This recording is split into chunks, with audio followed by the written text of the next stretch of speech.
This is going to be a pretty lengthy presentation, a whole bunch of stuff to go over on internet security. It's a topic I think about it all the time, because we worry about it over here all the time. It's certainly something that's on our minds. It's on my mind quite a bit, and it really runs the gamut, Internet security these days really, it encompasses everything from our kids to our grandparents, right? We have to think about it all over the place and on all devices and all the time. And it's always seems to be getting worse and worse and worse, the problems with internet security, right? Because as new devices come along, new technologies emerge, they can be exploited. These days you have to worry about people spying on your kid through a baby monitor. There's just problems galore with internet security, and they're all connected topics, but there's a lot of different topics. So what I did was I kind of tried to stay general in this presentation. I didn't want to get too, there's a lot of rabbit holes you can go down. Any specific topic could be its own webinar, right? Just CMS security, just that by itself, right? Website security could be a webinar. It could really be a mini series because there's so many things to consider there. So what I had to do was kind of touch upon everything.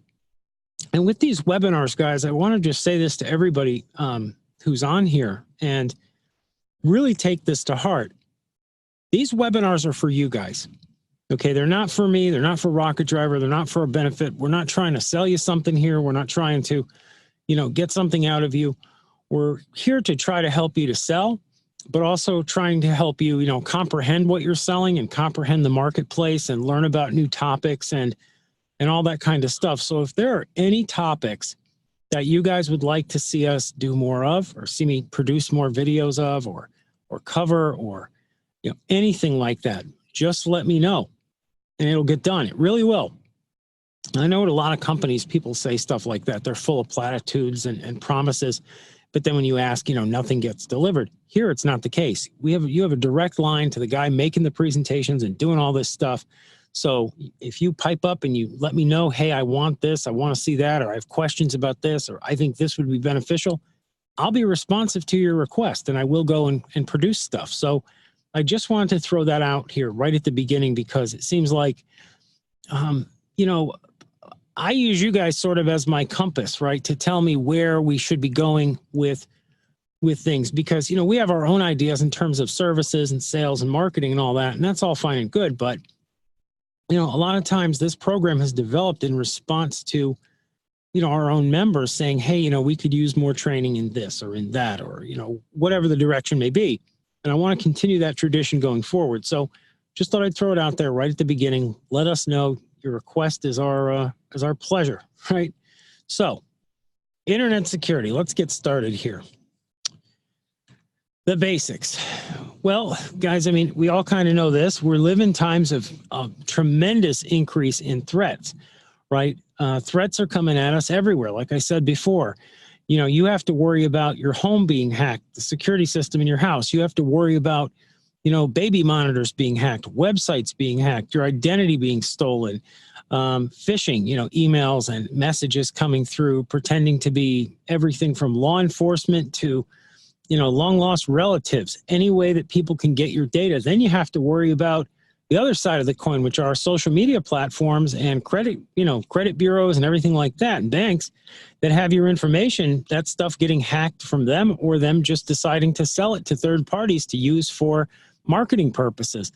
This kind of stuff, which, 10 years ago would have been conspiracy theory territory is now just mainstream news. It's all over the place. We know that the data that we give to social media companies is being sold. It's being sold all over the place. Elections are being manipulated using it. And you have on top of that, all these different major hacks, right? You have hacks that are in the millions and millions and millions of records, and identifiable information, actionable information, your social security numbers, banking information about property you own, all that kind of stuff is being hacked and it's out there. So what do you do about it? What can you do? Well, some of this stuff you can't really do anything about because you have to exist. You drive a car, you have a registration, somewhere along the line it gets entered into a database somewhere and it could be hacked, and that's not up to you. But what is up to you is to stay vigilant. You have to stay vigilant. That is what security is all about. Security, when it comes to the internet, is a process. It's an ongoing process. It's something that, you don't do it once. You make it part of your daily grind to be secure, to be as secure as you possibly can be. And I'm going to go through a whole bunch of ways that you can. Primarily, wise choices in passwords, common sense with what you click on and install on your computer, avoiding, bad websites, places you probably shouldn't be visiting. And the truth about all this is that there's no silver bullet. A lot of people, I can't count the friends I've had where their computer's a mess and it's all screwed up and they just want to have some silver bullet. Oh, just install so-and-so's antivirus. The problems won't emerge. So they go and install it. The problem stays there, right? Or even gets worse. There's no silver bullet. It's common sense. It's looking in all directions at once. It's an ongoing process. Now, antivirus software, right? It helps. I won't say that it doesn't. I hate it personally. Most antivirus software anyway. I hate it. And I'll explain why in a bit, but I will concede that it helps. In many cases, it's helpful to have antivirus software. However, I think it gives people a false sense of security. And in some cases, it even invites security threats. But talk about that in a minute. Real world security versus hypothetical. Oh boy, we could talk about this for a long time. Those of you who are on Macs, anybody on a Mac who's on here? Anybody on, an OS X machine, Mac, Apple computer? Anybody on here? Or heck, anybody on a Linux machine? Probably not, but might be. Anyway, a lot of you guys are probably on Windows. And you'll often hear, Macs can get viruses too. A Mac can get a virus, right? You'll hear this from people. Whenever you bring up the Windows absolute, monstrous security history going all the way back to Windows 1.0 in DOS that had viruses. And yes, it did have viruses all the way back then. And continuing through to the current era, right? It's gotten better, I'll admit that. But you'll hear people say, Macs can get viruses too. In theory, yes. In theory, my toaster can get a virus. And it can burn my toaster or try to electrocute me. In theory. In reality, right, the real world, we don't see viruses anywhere near as much on a Mac. And that's down to the architecture of the system. It's basically, underneath the hood, it's basically a Unix system, right? Which means that it's a hierarchical system with an order of execution and priority. And it's much harder for viruses to disseminate and to break that structure down and to take over and destroy it. It's just kind of baked in the cake. But when it comes to security, you're going to see this all the time. There's what is, the hype, the media hype, the technocrat, standing on a technical pillar and saying this is what, that you're just as in danger of a virus or malware or anything else on a Mac as you are on a Windows system. But we all know from the real world, we just don't see that, all right? We don't see it, and we've never have seen it. It's never been the way it is. This is true with just about everything. People will say, oh, well, any CMS system can get hacked. Yeah, but Plone never gets hacked. Django never gets hacked. They're written in Python. They're much, much harder to hack, much, much harder to write a virus for versus WordPress, which is hacked all the time continuously. This carries through to everything. And what I'm just trying to explain to you here is that whenever you talk about or think about security, always understand there's what you're going to hear, and then there's what you're going to see and experience, and the two will often not comport with one another. So let's talk about the history of viruses. When did these things begin? A lot of people are under the impression that viruses began around the year 2000. For whatever reason, I hear that all the time. Whenever I've been to like security conferences or done tech talks or just any of the stuff I've done, I hear from people all the time, viruses, these are a new phenomenon. And the media doesn't help because they constantly are saying that, oh, it's a new virus, a new phenomenon. Well, no, they're not. Viruses began all the way back in the 1980s, basically with the inception of the personal computer. There were viruses on the 286, right? There were viruses on the Commodore Amiga. There were viruses on the original Mac, the first Mac. There were viruses way back when. And these were usually disseminated in BBSs. People would have, create a pirated piece of software. They'd put it up into a bulletin board service or onto an early FTP for people to download, and it would have a virus, and the person would download it, and it would like lock up their keyboard or flash something on the screen or just do some kind of screwed up function. And viruses kind of moved around on college campuses and in certain corporations. They were around back then. They weren't anywhere near as destructive.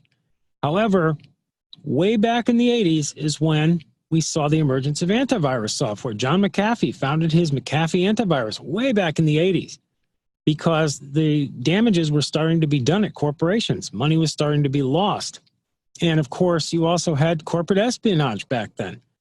Right? You had people breaking into networks, people going in and stealing stuff way back then. That stuff went on. It wasn't as dramatic, wasn't as consequential, let's say, as today, but that stuff was going on way back then. If you can imagine that, 1980 being, a long time ago now. Can you guys imagine it's almost 40 years ago? There were viruses. So not a new phenomenon, okay? There's over 100,000 identified completely separate individual computer viruses in existence. And some will say if you count malware, there's millions, but really there's about 100,000.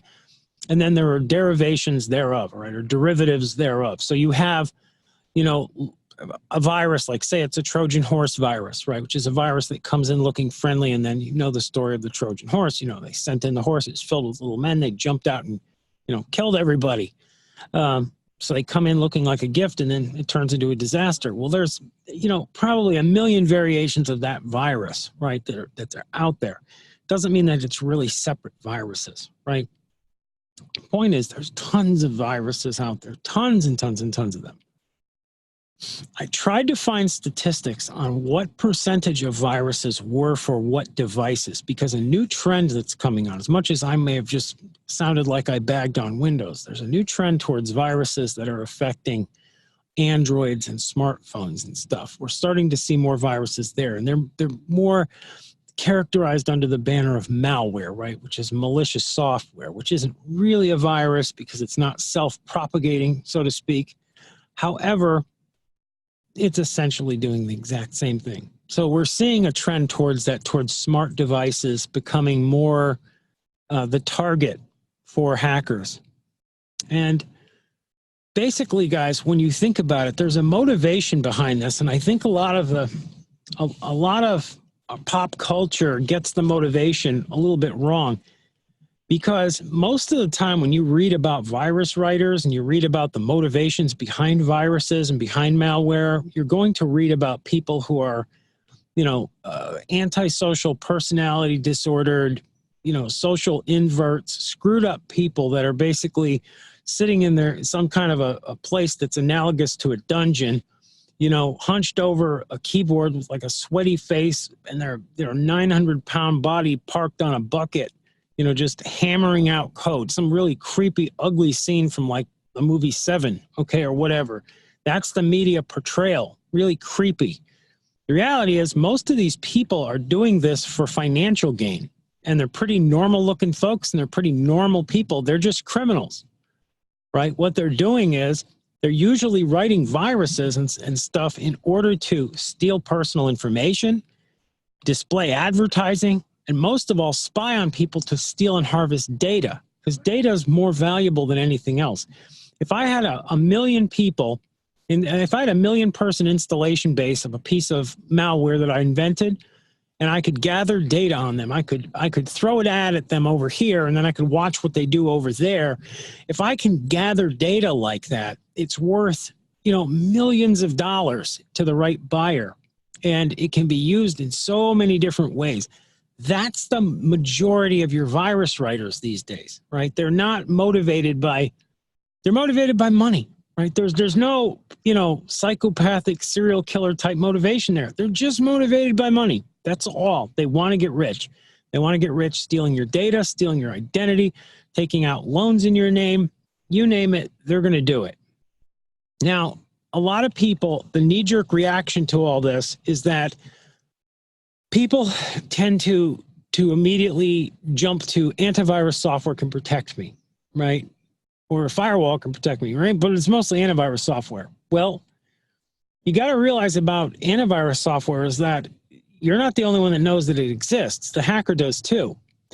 And oftentimes what you see with viruses is that they're written specifically to circumvent the methods of, check and removal that are in a given piece of antivirus software. Like, people know if you're going to write a virus, you're going to have to write it to circumvent McAfee antivirus and Norton. If you can get around those two and then the Windows firewall, you're gold, right? I mean, like 70% of the people who open it are going to get infected with it.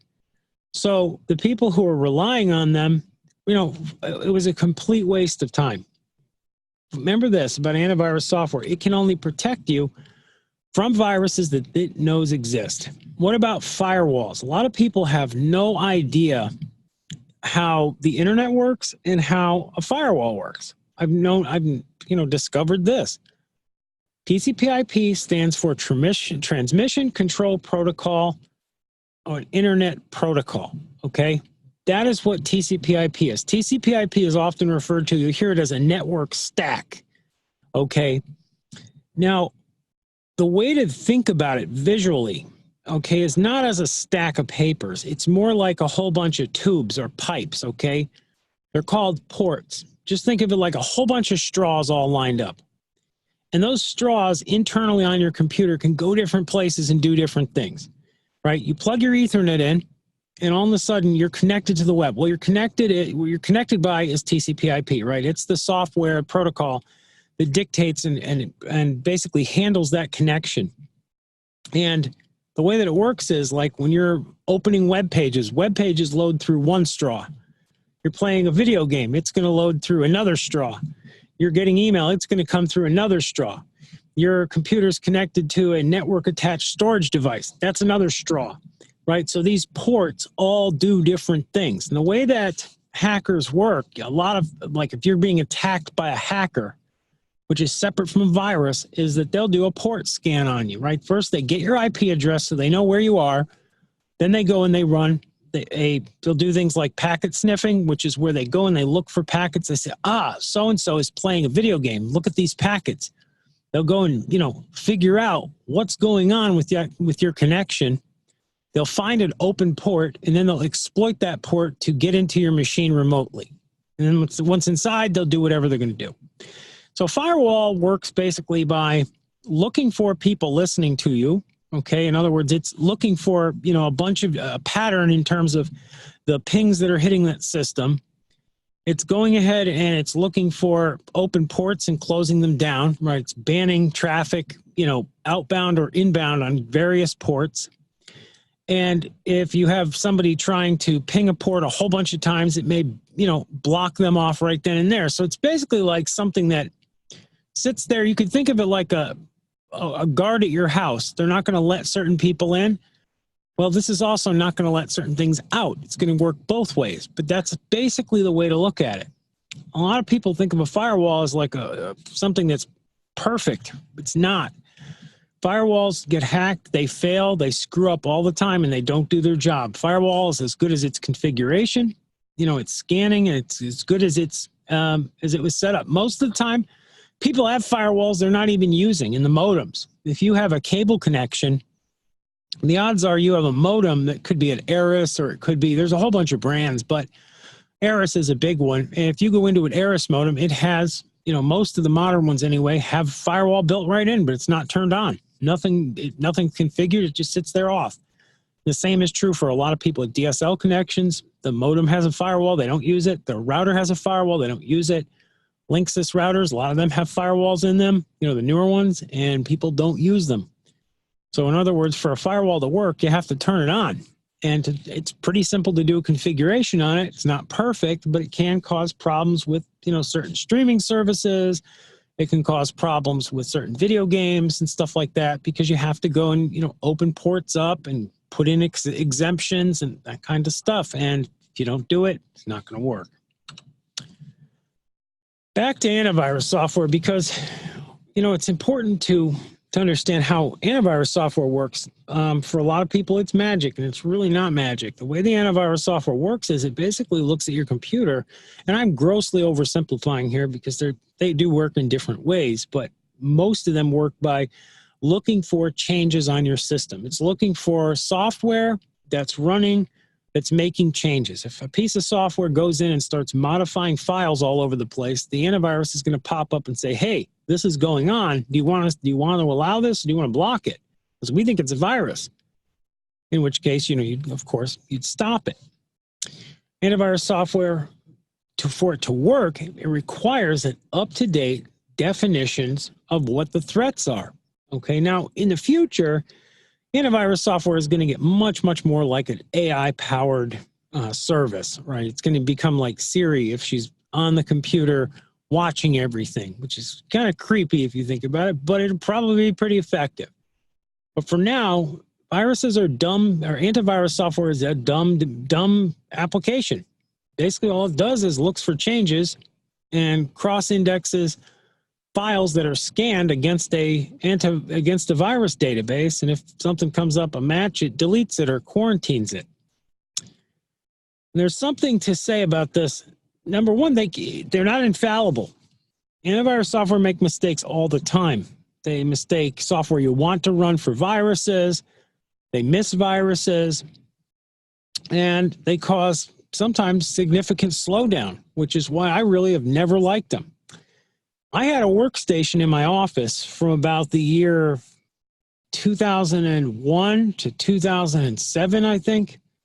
And it got used all day, every day with Windows 2000 on it. I mean, it got used for years, It was, it was a dual processor system, which back then was a pretty big deal. Maxed out memory, you name it. It was a beefy system for the time period. And I put Win2K on it, updated the service packs, and used that thing for all kinds of graphics work for years and years and years. Never got a virus on it. Didn't even worry about getting a virus on it. Was never going to happen. And why is that? Well, because it was that I policed the system. I didn't visit sleazy websites on it. I I ran email to it, but I had proper, filtering going on with my mail server.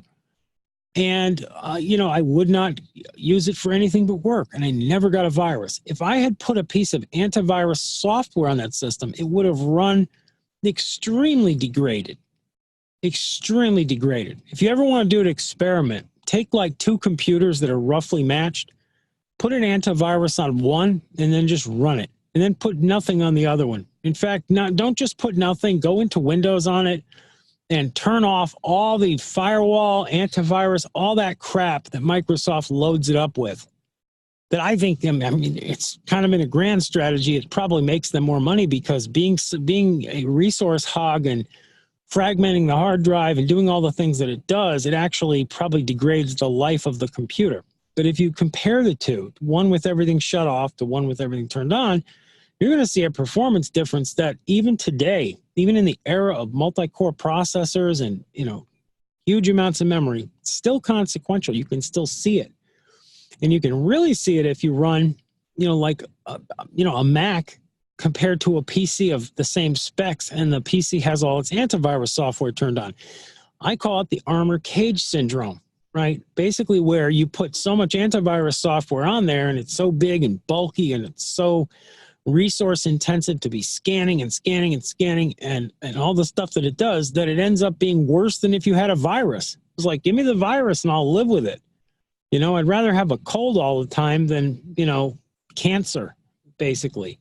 Because this is like living through chemotherapy using my computer. So keep that in mind. Think about it.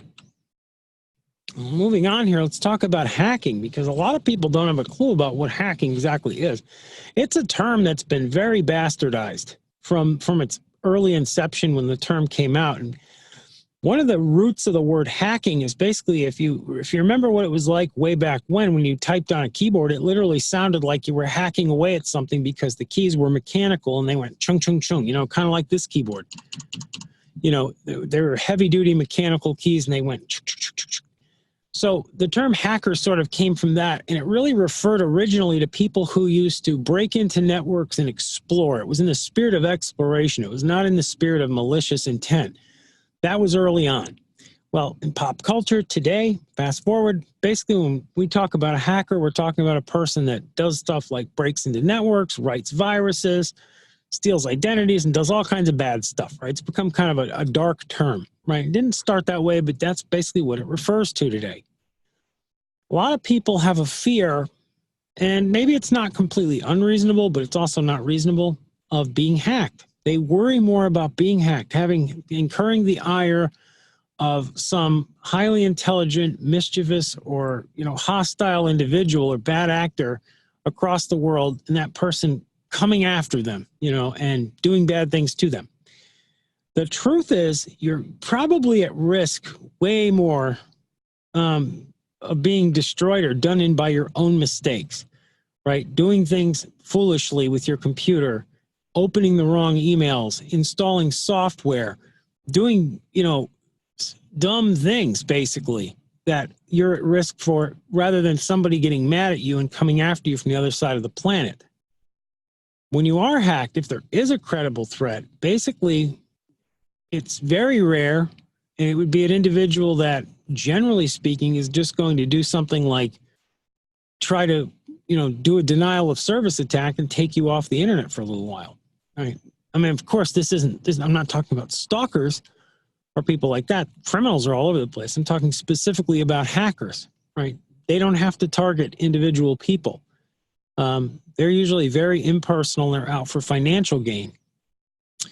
Most hackers that are out there, they're targeting websites, networks, and they have goals. Their goal may be to deface a website because they disagree with it for political reasons. It may be to go after a certain network, right? Could be a social network. It could be, a rival video game clan. There's all kinds of different motivations people have, but generally speaking, you're a person minding your own business online. You're one of literally 7 billion people. You're not going to get singled out. We may get a DOS attack. And what is DOS? DOS stands for Distributed Denial of Service Attack. And basically, the way DOSes work is a computer hacker takes over a whole bunch of computers all over the world, right? There's different pieces of software they can write, and spiders that go out and they crack into tons of computers. Sometimes they're Internet of Thing devices. Sometimes they're routers. I mean, they crack into all kinds of different devices, and they weaponize them. They all will simultaneously start sending packets, right, of information at a given website or a given individual, with the goal being to knock them off the internet, because there's so much data coming at you, it just locks your connection completely up. Your modem starts to blink and you are offline. Now, most people that this happens to don't even realize that it's happened to them. There have been stats done and stuff released by major, ISPs that have said, yeah, we didn't get any reports, but when we looked at the logs, we can see there were DOS attacks against this person and this person, and they had thousands and thousands of these DOS attacks that people never even realized. And the people doing the DOSing, they may not have even done it on purpose. They may have been attacking a given range of IP numbers, not a single IP number. It really is kind of a mixed bag there. But anyhow, that explains what a DOS is, right, guys? It's, a distributed attack of computers sending packets at a single computer or a range of IP addresses, the goal of knocking them off the internet. What is malware? Lots of folks have this question because you hear about malware these days more than virus. I think malware just sounds cooler. Basically, there's a dime's worth of difference between a virus and a piece of malware, okay? Except that a virus, generally speaking, they'll say is self-replicating. Malware is not. Malware is like a piece of software that doesn't replicate, and basically it's self-contained. It doesn't, a piece of malware installed on your computer might not destroy the computer or other pieces of software, but it by itself will sit there and cause problems, right? And a piece of malware, again, we're going to hear a theme here. The goal, what's the goal of the malware? It's basically to conduct data harvesting usually. Now, there's a lot of reasons. You can go out there, you can find malware that's designed to spread the message that Elvis lives or something crazy, right? You can find malware for everything. There's probably malware out there that's designed to, convince you that, I don't know, there's aliens living on your roof, whatever. There's all kinds of stuff, but generally, most of the time, 99% of the time, malware is profit-driven. Just about all this stuff is profit-driven one way or another. It may be a distortion, it may be a perversion, it may be a twisted kind of marketplace, but again, malware is there to data harvest or possibly steal identity, spy on you. Adware is kind of like the twin brother, twin sister of malware in the sense that adware is something you install, and it's not malicious, but it's doing the same thing. Anytime you install a piece of software, you see a little terms of service comes up. You install software for free that you get on your smartphone. A little piece of software comes up, little thing, it says, hey, do you accept? And you, of course, click, yeah, I accept, because I'm not going to read something in size 0.2 font that's 90 feet long when I just want to, I don't know, install a weather application or something like that. But if you did, you'd find out that buried in there is the fact that that application, you're giving permission for that application to track you, spy on you, and then sell the data to a third party. And that is basically what adware does. That, and of course, display ads to you. Many times, software that displays ads isn't making the bulk of the money off the ads. It's still making the money from the data harvesting and the spying and all that kind of stuff. And there's a whole bunch of reasons for it, because there's just more money in data than there is in selling you, I don't know, movie tickets or whatever people buy from ads. I don't click on ads. If I see something in an ad, if anything, I say, I don't want it. It must be low quality, because they're spending money on the ad, not on the product. But that's me. Ransomware. This is one that this one's actually kind of entertaining. It's messed up, but entertaining in the sense that the way ransomware works, and it's a novel idea somebody had, where this piece of software, it's basically like a virus, goes into a network and locks it down, or goes into a computer and locks the user out. And it pops up on the screen and says, hey, give us money, click this link, go to the site and pay us, and we'll go away. We'll shut down the application, meaning you can have your network back if you give us $50,000 or whatever it is, $10,000, $1 million, whatever. There are tons of ransomware attacks and infections going on. Ransomware is something you may even see. They're guaranteed, statistically, at least one person on this call, based on the numbers I'm looking at, is going to have ransomware this year. All right. Most people, when they get ransomware, just go to their backup on their computer, right? You go and you do a system restore, or you reinstall the operating system, you get rid of it. But if you're a major corporation that has, priceless data on that computer, you'll pay it many times. And that's why ransomware is expanding and growing as a problem, because every time the hacker that writes it is getting rewarded for it, well, it's incentivizing them to do more, right? It's just putting it out there more. There's going to be more money in this for them. So they're going to continue to do this and continue to disseminate all this, this bad stuff. Phishing, another major internet security topic, right? And this is one that mostly, I think, should concern parents and children, adult children with parents that are seniors, because they're particularly vulnerable to phishing. Emails and messages that are being sent that implore them to take various actions. And with emails, we've all kind of gotten immune to it. You get the email, hey, I'm the king of Uganda, and I want to, I've just won $1 billion, and I want to, split it with you, or whatever. All kinds of different messages that people get. These emails come through, and they're imploring you to click on them and give them information and start talking, and it's a con man or con woman, whatever, that's behind it, that's trying to get money out of somebody. That's the bottom line of what phishing conventionally has meant. However, now the scammers have gotten smarter, and they've moved on to sending text messages, and they can be very aggressive because they don't care. They'll claim to be law enforcement. They'll claim to be the local government. They'll claim anything. And what's going on that should get everybody's interest is that as databases, so many databases have been hacked and stolen, and so much data has been dumped out there in the public space, and compute power has gotten so much cheaper, and AI and ways of going through data have gotten much easier. What you're seeing is way more personalized forms of phishing and way more personalized forms of scams, right? In the past, somebody would speak generally, right? Hello, sir, ma'am. I have money, want to give it to you, and they'd craft a message around, be very broad and simple. Well, now they can talk to you specifically saying, hey, You know, I saw you live on such and such street. My cousin lives on such and such street, right off of such and such. And you know, they can go into they can start to put facts in there to get people to respond better. Now, it's not that scary to, you know, your typical adult person because you're going to spot something's weird here. But if your kid's online, you have an 8, 9, 10-year-old little, you know, kid, and they get email, if they have email, I don't think I would ever let my kid have email. Not at that age. But the point is, if they're getting scam emails, they may respond to stuff. So might senior citizens, people that are naive or people that don't know that this kind of stuff is out there. So everyone should just be aware of that. Something that I want to throw out there, and I'll get into how all this stuff sort of relates to our business in a moment. Next thing here is passwords. You would not believe, I mean, it is shameful how bad people are with passwords. I've been an administrator in the past where I had to deal with lots of people's security credentials. Passwords.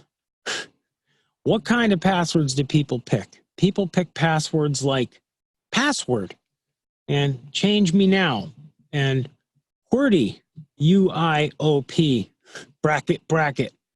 People put in all kinds of nonsense for passwords. They really need to select a password with upper and lowercase, numeric, and special characters.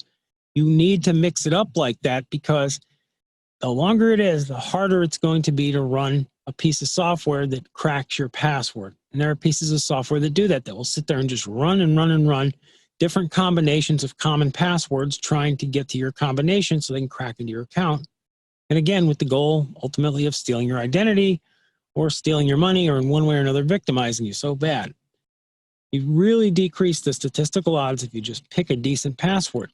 Now, account loss is very common with bad passwords. A lot of times people, bad password, their account gets cracked into and they lose their account. And most people think, I'm never going to lose my account because, you know, when I signed up 5 years ago, I entered in a phone number or, you know, a security question. And then when they get asked that security question because they lost their account, they can't answer it. You know, they'll put stuff in and forget it because they never wrote it down. And the phone number that they had as their backup phone number is from a phone that they've changed, and they don't even remember that either. Happens. I have lots of friends and people I know this has happened to. You know, smart people. This stuff happens. So when it comes to account loss, this really speaks to the vigilance of security that you need to make sure that your backup emails are up to date, that your phone can get an SMS message and that you links to the account, the proper phone number, that you have a secret question that's not going to change. People will have secret questions like, you know, what color is the carpet tile in my aunt's bathroom? Or, you know, something ridiculous, right, that's going to change. And then years later, they don't remember it, it's gone. Stick to security questions that aren't going to change. You know, what was the first street you grew up on? You know, what was the color of your first car? Stuff like that. Stuff that's very personal to you, can't be verified and can't be pulled from a database either. That's important too. Now, a lot of this stuff, all this hacking, all these viruses, all this insanity revolves around a couple things, right? Identity theft being one of them. Every year for about the last 20 years, identity theft has gone up by double digits every single year. And it doesn't show any signs of slowing down. It's going to get a lot worse before it gets better. Identity theft, a lot of people don't understand identity theft. They think of identity theft in terms of somebody stealing your identity and then going out and starting a life. Or in the worst case scenario, people think of identity theft as, you know, something that goes on that's associated with people who want to get an identity, right? A legal identity, right? Maybe an illegal immigrant may need an identity and they're stealing someone's identity. But trust me, it's not those folks doing this. That's not what's going on at all. The way identity theft works is a person stealing the identity is doing so to take out loans in your name that you have no idea about. They're going in, opening up bank accounts, taking out massive loans, and then spending the money. And eventually, someday, way down the road, maybe, you look at your credit report and you're all screwed up. And you have to go and reel back and prove that you didn't do all this stuff. And it's very hard to do that. Can cost you thousands of dollars and years of your life doing it. That is what identity theft ultimately is all about. Massive amounts of debt being taken out in your name. And a lot of times that debt that's being taken out in your name is being taken out in foreign countries. It's being taken out in all kinds of strange, creative ways to keep it off the books as long as possible, right? Somebody may open up a fake paper shell company in Vietnam, for example, which is, not part of the SWIFT system. And, they go and they're using your name and your credentials to get the loan from a bank over there. And it can take a long time for that reporting to ping pong its way around the world and fall on your credit report, but it will. But essentially, this is one of the major problems. Because of major data breaches that have gone on, we've had just tremendous data breaches in the last 10 years especially, where major organizations have been hacked and millions upon millions of records have been dumped online for hackers to comb through and utilize to make money and utilize to scam and to scum and to do all the things that they do. And what's going on is, with all of the more people that have their identity stolen and the more of a chaotic mess there is, the harder it is for people to get the problem resolved. The bottom line of this whole thing is that organizations are, major organizations are chiefly responsible for the big problem we have. However, it's something you have to be responsible for yourself. You need to really be vigilant. Now, there are different pieces of, not software, but services that you can sign up for. I believe LifeLock is one of them. There are different identity theft protection services. I highly advise looking around and just checking them out.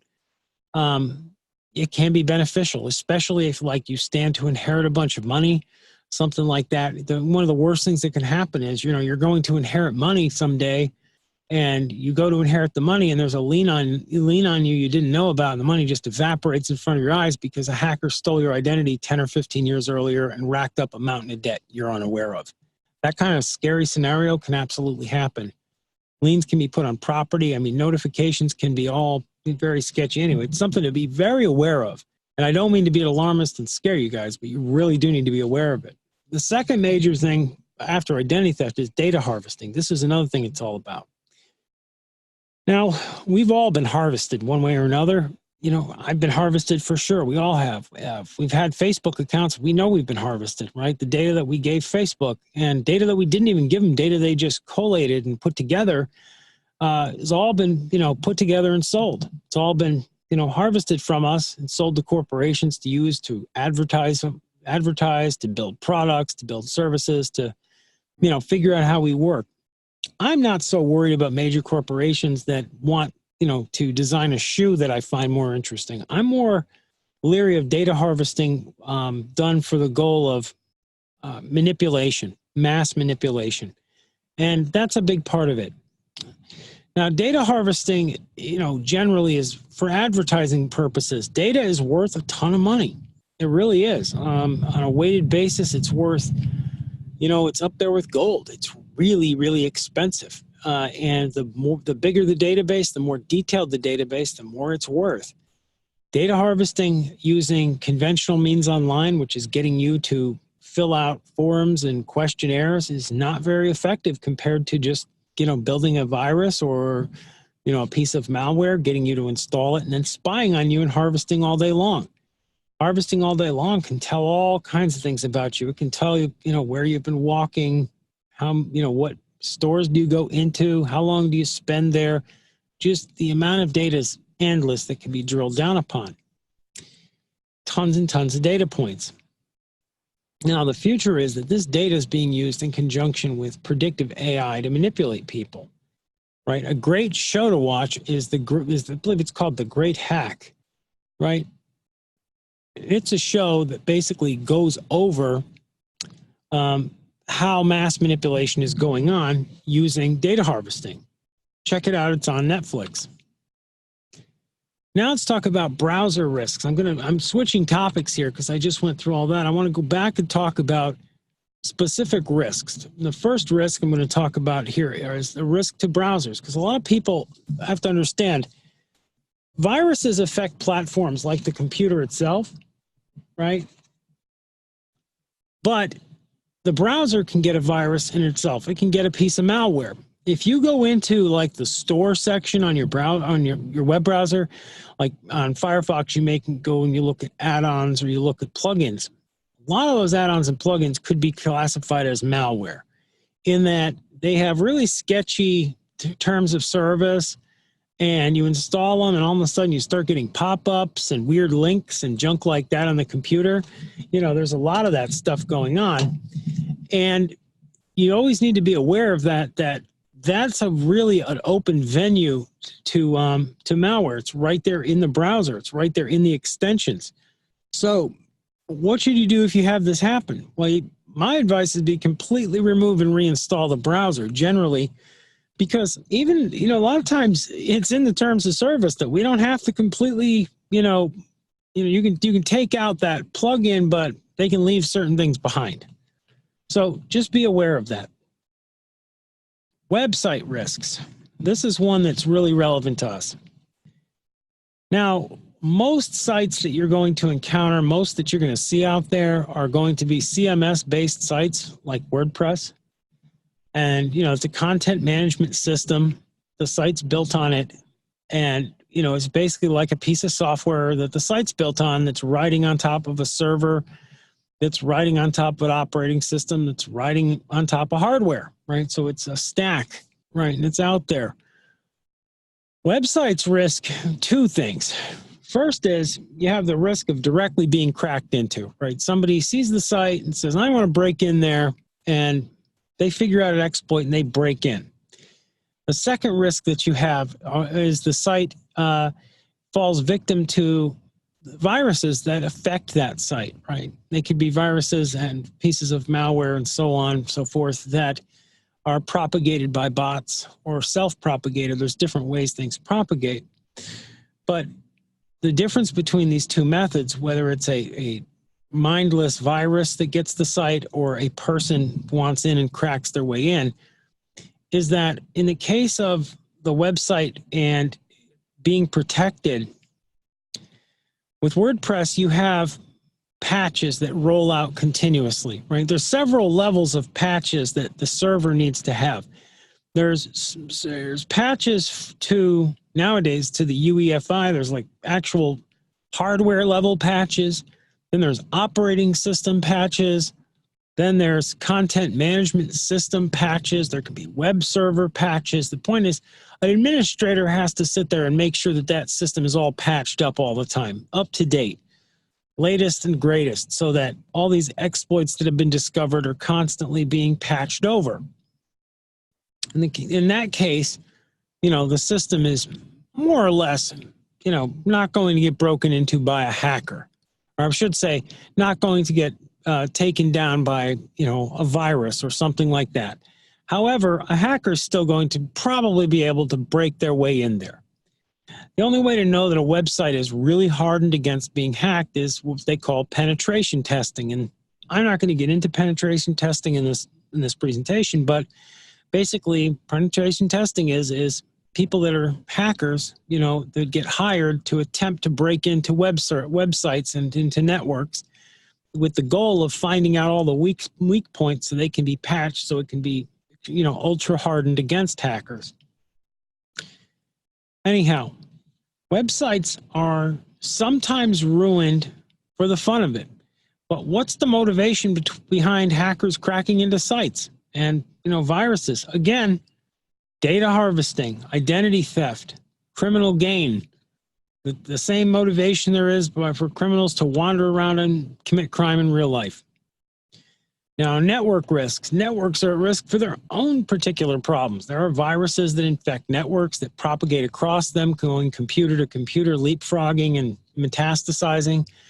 And there are, of course, vulnerabilities that hackers exploit to break into networks, and, you know, whether they break into main servers or switches or routers or whatever they're breaking into, there's the ability for hackers to break in there.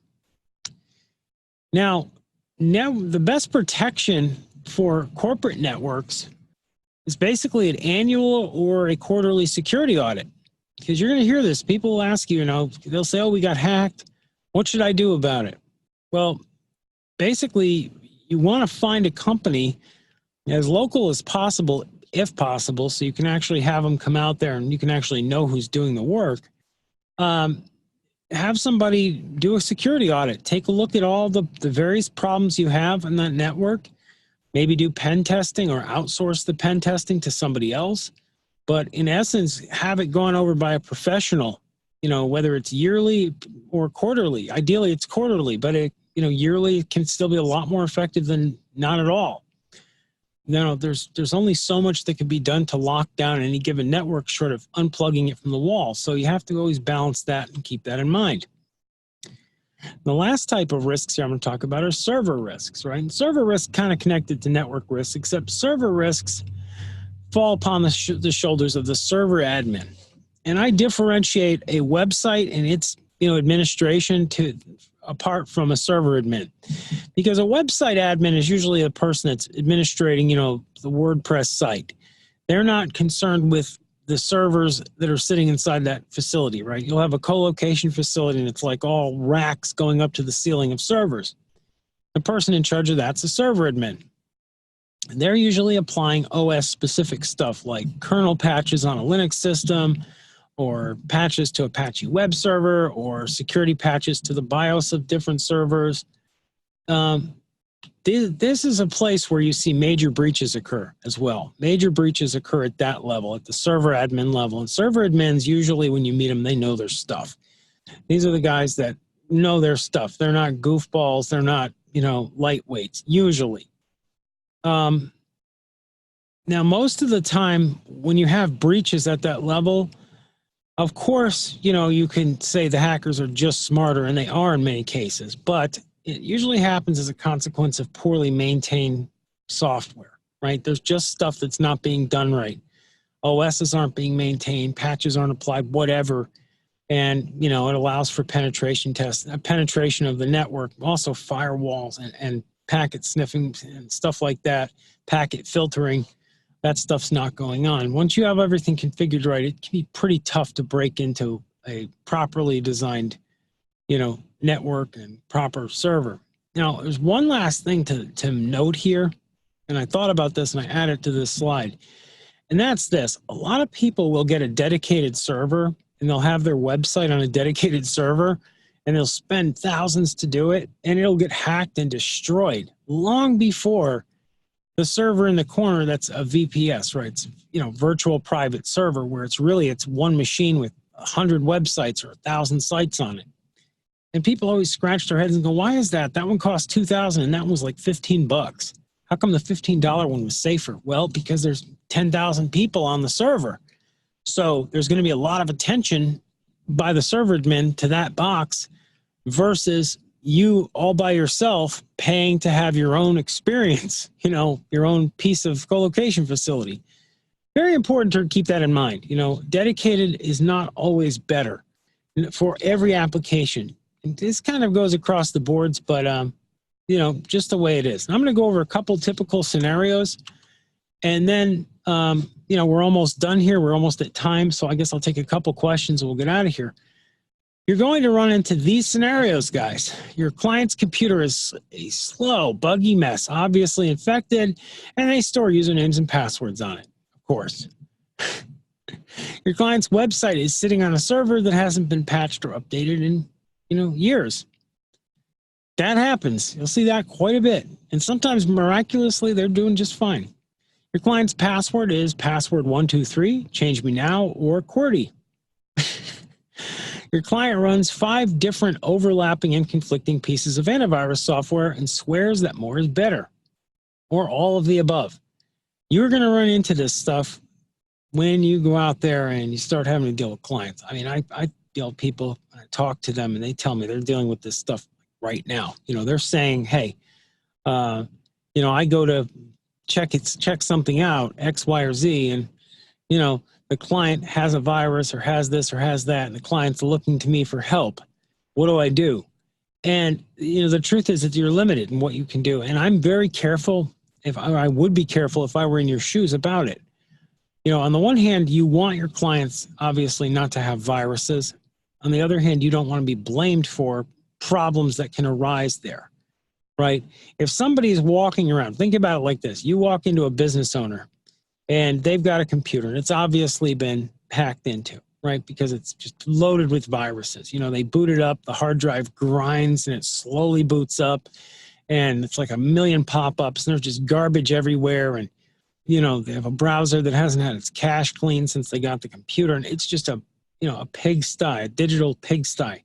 And you know, it's virus infested. I would get them to give me the passwords off of it, right? And then I would change them for all the accounts. So at least I isolate the accounts that we're working with from that mess. And I would advise them to basically throw that thing out and get a new computer. And if they asked me to help them fix it, I would tell them respectfully I decline, because I don't want to put any more question marks in front of what is going to come of you having a system that's infected like this, because identities could be stolen, all kinds of stuff, and I don't want to be involved. Think about that, really. You don't want to get too involved. Some of these typical scenarios that seem comical can quickly become litigious, and you can wind up with fingers pointed at you, even for creating these problems. Even if you can scientifically prove you didn't, if they can, they will blame you. The last thing I'm going to bring up before going to questions is something called swatting. And I don't know how many of you are familiar with the term. Maybe everybody is. But swatting basically refers to individuals that are utilizing law enforcement against innocent people. They basically, you know, do things like go on a call, anonymize her online, make a phone call to the local police and report you as a, you know, a terrorist or, you know, whatever, in order to elicit a law enforcement response, to get them to come out and, you know, kick down your door, kill your dog, and come at you, you know. And, you know, they can't take the stuff. You know, a lot of people snap to judgment and blame the police and say, you know, they should have known. But at the same time, it's very hard for them in some cases to separate credible threats from frivolity. It really is. It really can be difficult for them.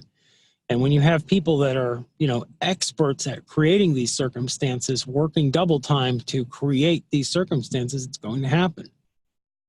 You know, and of course, victims of swatting, you know, generally have done nothing wrong and they have no way to prevent it. And that's the scary part, because anybody can be doxxed, right? Meaning person can find out who you are and where you are online. Anyone can be doxxed. A nut job can hone in on anybody. And that same nut job can be very capable easily of swatting you, right? So everyone's vulnerable and it's dangerous and it's happening at an increasing rate. From what I've read and from what I've heard, there's more swatting going on today than there was last year, and more last year from the year before and year before and year before. And it's a problem that's growing in intensity. And thankfully, law enforcement is responding. They're starting to be more, you know, agile, and they're starting to know when they're being scammed a lot more. But this is another problem that's major. Anyhow, I'm going to take questions. I think I covered a lot of different internet security topics. We're at time here, but I will answer a couple. Would it be possible for you to do a start to finish presentation for us new guys? You know, Dale, that's actually pretty good. I can do something like that. I got to think about it. I got to work on something, you know, along those lines. Put together something that's sort of newbie topics and then maybe grow in intensity. Certainly, I have something like that on the agenda. I don't know how long it's going to be before it gets done, but I'll definitely look into it. Anyone have any other questions? I'll take a couple more before I wrap up here. Be happy to take, you know, just a couple questions. We're about at time, but I don't mind answering a few questions either. Anything, guys? All right, guys. Well, I'm going to wrap it up here. And yeah, Dale, I'll absolutely work on something for new people. Thank you guys for being a great audience. It's wonderful speaking to you all, and talk to you guys soon. Have a great weekend, and get out there and sell big. Bye, guys.